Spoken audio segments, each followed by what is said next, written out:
não me limito àquilo que se interpreta sobre a escola do parlamento, se ela deve ir ou se ela deve ficar, ou se ela deve estar aqui. Nesse sentido, eu sou um cara bem obediente. Se disserem que ela tem que ficar aqui, eu vou ficar aqui, e se disserem que ela tem que ir, eu vou levar na medida do possível e dentro das minhas atribuições como servidor da casa. Sobretudo porque a gente consegue fazer isso de outras formas. Então, por exemplo, desde 2008, em 2009 eram 10 cursos nas periferias de São Paulo. Esse ano foram 42 cursos nas periferias de São Paulo, realizados por um conjunto de entidades, de organizações que conseguem, financiadas por uma fundação, estarem nos lugares, nos mais diferentes lugares. Nunca serão em todos os lugares. Assim como mesmo se a escola do parlamento tivesse como atribuição ir a algum lugar, ela nunca iria a todos os lugares. Mas desse projeto eu tenho um orgulho muito grande. Desses 42 cursos que a gente vai fechar esse ano, tendo realizado nas periferias de São Paulo, eu tenho um orgulho muito grande. Na verdade, eu vou falar até que foram 40, porque 2 foram aqui, Fundação Konrad Adenauer. 2 foram aqui, a Fundação trouxe para cá. Então, acho que a gente consegue ir, a gente consegue levar. De novo, todos nunca terão, assim, é muito difícil. A não ser que a gente coloque na grade escolar, tal, enfim, e aí tem toda uma discussão em torno disso. Mas eu fico muito feliz de fazer esse trabalho e tenho certeza que se um dia o caminho apontado para a escola for saia do parlamento e vá aos bairros de São Paulo, eu tenho certeza que eu vou ficar muito feliz com isso. E vamos fazer. No que diz respeito à judicialização, Thiago, eu acho que é uma temática absolutamente central. Assim. Eu me preocupo muito com o ativismo dos organismos de justiça nesse país, porque eu fico me perguntando se nós conhecemos a fronteira entre justiça e justicismo, entre o agente de justiça e o justiceiro. E eu acho que é um momento importante da gente discutir isso, por mais que a gente viva um instante de tamanho ambiente de combate à corrupção no Brasil, que é essencial, que a gente está perdendo, por vezes, a capacidade de fazer críticas aos órgãos de justiça, porque eles se colocam à sociedade como algo absolutamente essencial nesse instante. É essencial em qualquer instante, mas os excessos não podem ser escondidos por essa lógica essencial. E os excessos vão ser criticados. Não me cabe aqui fazer qualquer tipo de fala contra este ou aquele agente, contra este ou aquele órgão, por uma razão até de cuidado que eu preciso ter na posição que eu me encontro nesse instante aqui. Mas eu tenho para mim que a gente precisa discutir isso. Eu vou citar um exemplo que é público, porque fiz uma crítica pública e continuarei fazendo, porque tem uma função que extrapola, inclusive, a minha posição aqui dentro. Na semana passada eu escrevi um texto no blog Legislativo, que é um blog que reúne 16 cientistas políticos no jornal Estado de São Paulo. E eu dizia, o STF tomou uma decisão relacionada ao senador Aécio Neves. E depois revisitou essa decisão e entregou ao Legislativo a necessidade de corroborar decisões dessa natureza. Antes da decisão do STF, aquele 6-5, que começou 4-1, enfim, que para mim tudo isso é muito emblemático, mas pode ser só uma coincidência. Antes disso, um senador dava uma entrevista a uma rádio daqui, localizada na capital, aqui, enfim, mas com repercussão nacional grande, uma rádio enorme, gigante, e ele dizia assim, quando perguntado se concordava ou discordava, não é uma questão de concordar ou discordar. O STF é supremo, o nome já diz. Mas se nós não concordarmos com isso que a justiça está fazendo, no que diz respeito à lógica da interpretação que está dando a regra, nós, aqui do Senado, podemos mudar a regra. E foi um alvoroço dentro do estúdio, dizendo, vocês não podem ser mimados a ponto de mudar a regra do jeito que vocês querem. E essa é a grande questão. E aí eu volto na minha fala. O Legislativo muda a regra. O Legislativo faz a regra. O Legislativo constrói a regra. O Legislativo renova a regra. Se nós não estamos satisfeitos com isso, olha que poder genial a gente tem na mão. Nós contratamos os legisladores desse país, no município, no Estado e na União. Isso é de longe o que existe de mais próximo em matéria representativa formal dentro da sociedade, a despeito da óbvia necessidade de uma participação da sociedade, dos organismos de democracia representativa, tudo isso é fundamental. Mas estou falando só das instituições puramente formais, nós temos nas mãos a possibilidade de dizer como a gente deseja que se legisle nesse país. E se isso está muito longe, porque as pessoas vão dizer, os partidos lançam sempre os mesmos e blá, blá, blá, blá, blá, etc, etc, etc. Longe não é impossível. Longe não é impossível. A gente precisa acreditar na política, cara. A gente precisa acreditar nisso. Tá, A pergunta do... Eu respondi ele, Não. que eram as que foram indicadas. Seu nome, desculpa? Marco Antônio. Marco Antônio. A pergunta é bem difícil, mas tentei sintetizar algumas coisas que eu acredito. Eu não sei como é que isso vai ser no futuro. Um primeiro ponto que eu trago é que, da mesma forma que tem muitos locais em que o servidor público de carreira trabalha muito e o comissionado não trabalha, existe o contrário. Existem muitos locais em que existe essa reclamação de que o servidor de carreira não trabalha, não ganha e o comissionado tem que carregar o fardo. Então tem isso também. Então a situação ela é mais complexa do que a gente pensa. Na verdade devem ter outras vertentes aí, mas só para trazer esse primeiro reflexão. Eu colocaria 3 coisas que eu acho muito legais, que eu acho que não, eu não vou conseguir falar o que é lá no futuro, mas que dá para fazer hoje para a gente melhorar. Uma primeira coisa, em 2016 eu fiz uma atividade em 10 municípios de um estado super desenvolvido do Brasil, e a gente circulou municípios pequenos e grandes. E a gente estava fazendo um trabalho na área de recursos humanos de cidades. A gente colocou lá que a área de recursos humanos tinha algumas funções, desde coisas bem operacionais, de rodar folha de pagamento, até coisas um pouco mais elaboradas, estratégicas, de fazer gestão de pessoal, de olhar para o funcionário, ele está satisfeito, não está. Em nenhuma das cidades, zero, e a gente foi de município de 5 mil habitantes até município de 250 mil habitantes, de um estado super desenvolvido. Nenhum município, e as avaliações foram iguais, saiu desse nível mais básico de gestão de recursos humanos. Então, assim, o funcionário ele entra na prefeitura de um jeito, num concurso que é elaborado da maneira mais antiga possível, ele senta naquele cargo e ele fica. E ele não é qualificado, a gente não acompanha a formação dele, a gente não dá desafio, a gente não faz uma série de coisas. Então, uma coisa legal de se fazer agora, vamos olhar para essa área de recursos humanos com mais cuidado das cidades. Eu acho que já tem um monte de coisa bacana que dá para fazer ali, a começar, por exemplo, pelo estágio probatório, como uma ferramenta super importante que ninguém utiliza. Então, essa é uma coisa. Segunda coisa, eu acho que tem um problema de articulação. A gente falou aqui que município pequeno e médio porte, você vai para o interior do Maranhão, você vai para o interior Pernambuco, eu também não precisa ir muito longe não, várias cidades aqui no estado de São Paulo, as cidades não têm capacidade institucional. Então, assim, por mais que a área de recursos humanos comece a fazer alguma coisa, tenha pessoas bem intencionadas, vai demorar demais para se chegar num lugar. Então, acho que tem um papel dos governos estaduais de enxertar a capacidade institucional nos municípios com capacitação, com uma série de coisas que dá para se fazer, ajudar a articular, ajudar com técnico, ajudar com soluções que facilitem a vida. Então, eu acho que isso dá para azeitar um pouco a situação de comissionados e servidores de carreira.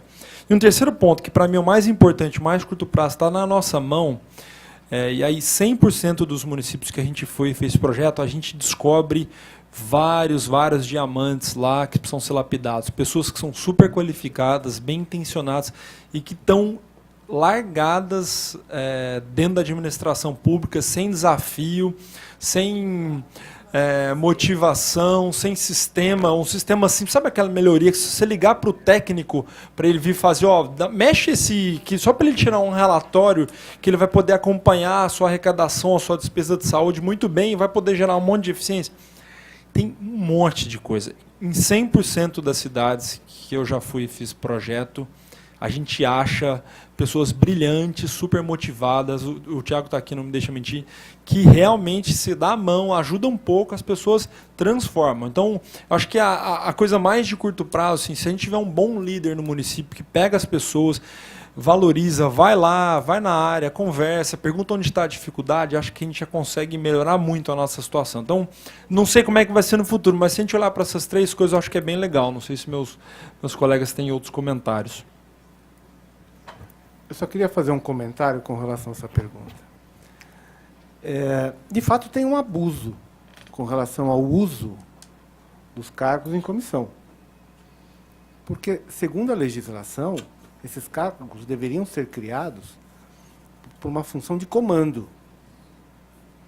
E você tem municípios que hoje sofrem, inclusive, ações do Ministério Público, porque você contrata uma série de atividades, né, que não estão contempladas na lei. Então, você tem município que contrata, não estou desmerecendo a função, entendeu? Mas que deveriam ser funções concursadas. Contrato desde merendeiro a motorista, a administrativo. Essa não é e não deveria ser, pela legislação, uma função comissionada. Você tem municípios que eu conheço, vou só me dar o direito de não citar o nome, que você tem 300, tem 4.000 funcionários e você tem mais de 300 comissionados. Entendeu? E daí para mais. Então, você também tem uma certa distorção da função que deveria ser criada para entrar uma equipe de governo durante um determinado período, fazer a sua administração e depois sai, entra uma outra equipe, mas a máquina pública deveria, com os seus quadros, tocar o dia a dia. Então, tem essa situação que é real, não é, professor? E que acontece no dia a dia, né?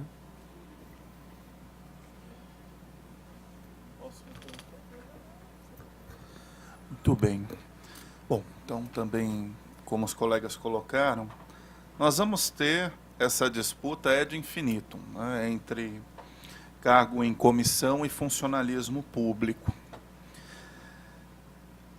Como Lacir colocou, todo instituto tem um uso, um abuso e um mau uso, né? E o Instituto do Cargo em Comissão no Brasil tem um uso importante, muitas vezes distorcido do ponto de vista midiático, né? É importante o cargo em comissão para direção e assessoramento, né? Tem o mau uso, né? E o mau uso está relacionado muitas vezes a cargos de comissão mal dimensionados, né? Sobretudo nessa quantidade entre cargos em comissão e concursados, e tem um abuso do ponto de vista político, porque é utilizado dentro da barganha, né? E há uma tendência que é um paradoxo no Brasil hoje. Se, por um lado, é necessário uma qualificação dos cargos de comissão, e os próprios políticos compreendem isso, porque precisam de pessoas capazes de transformar suas ideias em projetos executáveis, né? Isso vem ampliando a indicação técnico-política nos cargos em comissão no Brasil, para além da indicação política, ou seja, nós não podemos generalizar que todas as pessoas que estão em cargo em comissão não são pessoas que têm capacidade, né, não são pessoas que trabalham, pelo contrário, eu conheço muitos, né, que têm muita capacidade de trabalho, né. Mas, por outro lado, com o fim do financiamento privado de campanha, e Humberto está aqui como especialista na área política, os cargos vão ser usados cada vez mais, né? Então, isso precisa fazer essa discussão dentro de uma reforma política, né? Haja visto, recentemente, um presidente como o da FUNAI pede demissão porque um partido político de pequeno porte estava querendo 20 cargos dentro daquela fundação, né? Isso mostra como que, atualmente, esses cargos, né, vão até se tornar mais importantes na medida em que outras formas de apoio e ou financiamento tendem a diminuir. Para não ficar num debate entre o politicismo do cargo de comissão e o corporativismo dos funcionários públicos, nós precisamos começar a pensar em critérios de ocupação desses cargos de comissão, né? Erra aqueles que dizem que nós precisamos sempre ter cargos de comissão, e erra também os funcionários públicos que dizem que sempre eles precisam ocupar esses cargos de comissão, né? Por trás desses argumentos sempre tem interesses relacionados. Nós não ainda debatemos o principal, que é critérios. Podem ser pessoas de fora, e é importante que venham pessoas de fora, como pode ser pessoas de dentro, desde que elas cumpram com critérios, né, de competência que se relacionem com esses cargos de livre provimento. Em relação aos funcionários públicos, falta de fato, muitas vezes na gestão municipal, uma estrutura para localizar pessoas que pertencem ao funcionalismo público e que são essas pessoas que o Zé Rodolfo estava apontando, que têm, para além de uma qualificação, competências gerenciais para estarem adentrando nisso. Então, por quê? Porque sempre tende a ficar uma disputa, né, entre o político e a burocracia. E aí você acaba não valorizando, muitas vezes, talentos que a própria administração pública tem, né, só que ela não sabe localizar. Eu vou dar um exemplo para vocês. Como funcionário público estadual que sou, como professor da USP, né, e como qualquer outro, nós respondemos anualmente, né, uma questão de recadastramento, que é muito importante hoje para o controle, né, do Estado, para ver se aquele funcionário público se mantém ou não, né. Então, todo ano eu vou lá, no mês do aniversário, e preencho o recadastramento. Faço isso há 10 anos, que é o período que eu estou no funcionalismo público estadual. Nunca se aproveitou o instrumento, no final, para perguntar quem sou eu, qualificação eu tenho, quais são as minhas competências. Isso eu já falei muitas vezes para a área central de recursos humanos do Estado. Por que não se aproveita isso? São 600 mil funcionários públicos estaduais. Nós sabemos onde estão esses funcionários, o que fazem. Isso vai ser fundamental porque, com a crise econômica e financeira, os concursos tendem a diminuir. O Estado não vai ter mais essa capacidade de contratação como tinha até então.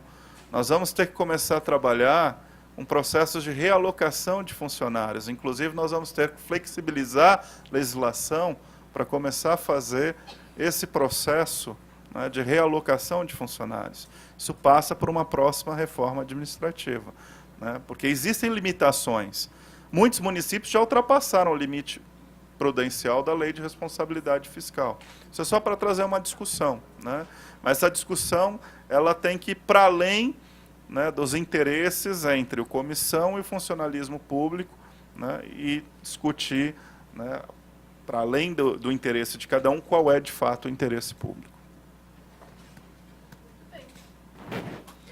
Muito bem. Encerramos, então, a sessão. Quero só... A sessão... É que eu estou me achando aqui. Sabe quando eu vou sentar aqui? Não sabe Deus quando eu vou sentar. Eu queria só fazer uma observação para o Josevaldo e agradecer também todas as pessoas que participaram do debate. E achei muito bonito o que o senhor falou sobre levar esse material para as pontas. Eu acho que a gente está, tanto o Brasil quanto a Escola do Parlamento, nessa parceria também do Brasil com a USP, muito focado nessa missão. Então, convido a todos que tenham sugestões, críticas construtivas e críticas desconstrutivas para o nosso trabalho chegar na mão de quem está pensando no Brasil, seja na ponta que for, todos os lados. Para a gente é uma honra conversar com a população. De verdade, assim, a gente tem hoje na plataforma mais de 200 entrevistas super selecionadas de assuntos diversos que vão de educação, política, sustentabilidade, todas com acesso, todas são abertas ao público, pode disseminar onde vocês quiserem, enfim, a gente não tem essa...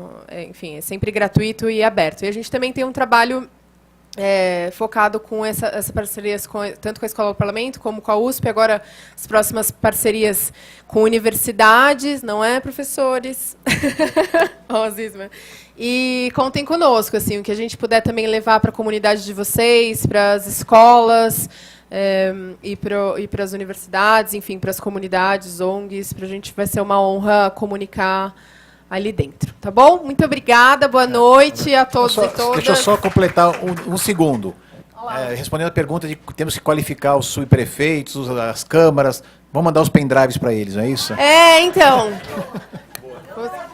Quem não pegou o kit de presente tem. Pessoal, Leva. só para fazer uma última observação, semana que vem, às 19 horas, lançamento da revista Parlamento e Sociedade, que é a revista acadêmica aqui da Escola do Parlamento, com uma discussão sobre eleições municipais.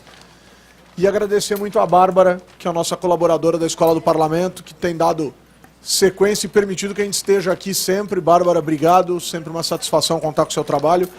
Boa noite a todos, brigadão, gente, valeu.